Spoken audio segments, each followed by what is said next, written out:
संयुक्त राज्य अमेरिका के नवनिर्वाचित राष्ट्रपति डोनाल्ड ट्रंप ने शनिवार 30 नवंबर को ब्रिक्स देशों को डॉलर का विकल्प खोजने के उनके प्रयासों के खिलाफ कड़ी चेतावनी दी।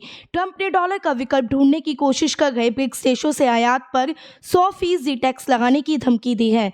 ब्रिक्स में दुनिया की दो सबसे बड़ी उभरती अर्थव्यवस्थाएं चीन और भारत भी शामिल हैं। ट्रंप का ये अल्टीमेटम तब आया है जब ब्रिक्स देशों ने अक्टूबर में रूस के कजान में बैठक के दौरान डॉलर के विकल्प के रूप में अपनी साझा मुद्रा विकसित करने की संभावना पर चर्चा की थी। ट्रंप ने चेतावनी देते हुए कहा, हमें इन देशों से ये प्रतिबद्धता चाहिए कि वे ना तो नई ब्रिक्स मुद्रा बनाएंगे, न ही शक्तिशाली अमेरिकी डॉलर की जगह किसी अन्य मुद्रा का समर्थन करेंगे, अन्यथा उन्हें 100% टैरिफ का सामना करना पड़ेगा और उन्हें अमेरिकी अर्थव्यवस्था में अपनी बिक्री को अलविदा कहना पड़ेगा। इस मुद्दे पर भारत के विदेश मंत्री एस जयशंकर ने ब्रिक्स की साझा मुद्रा पर अपनी स्पष्ट राय जाहिर कर चुके हैं।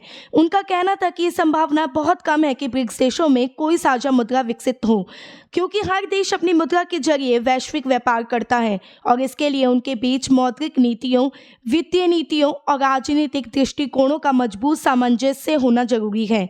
जयशंकर ने कहा, कई देशों का ये कहना है कि उन्हें किसी तीसरी मुद्रा की जरूरत नहीं है। ये बात याद रखने योग्य है कि ब्रिक्स देशों के बीच विविध वित्तीय, मौद्रिक और राजनीतिक दृष्टिकोणों के बावजूद कोई साझा मुद्रा संभव नहीं है। जानकारी के अनुसार ब्रिक्स का मानना है कि उभरती आर्थिक शक्तियों का उचित प्रतिनिधित्व मिलनी चाहिए।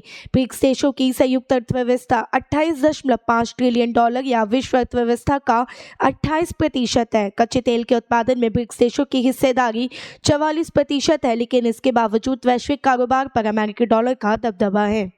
डॉलर के इस दबदबे को देखते हुए एक नई मुद्रा प्रणाली को विकसित करने की मांग उठी है। इसे रूस के साथ साथ ब्राजील के नेताओं ने भी शिखर सम्मेलन में मांग रखी थी, लेकिन इस मांग को पूरा करने में एक परेशानी ये है कि सभी सहयोगी देशों की अर्थव्यवस्थाएं अलग अलग मिजाज की हैं।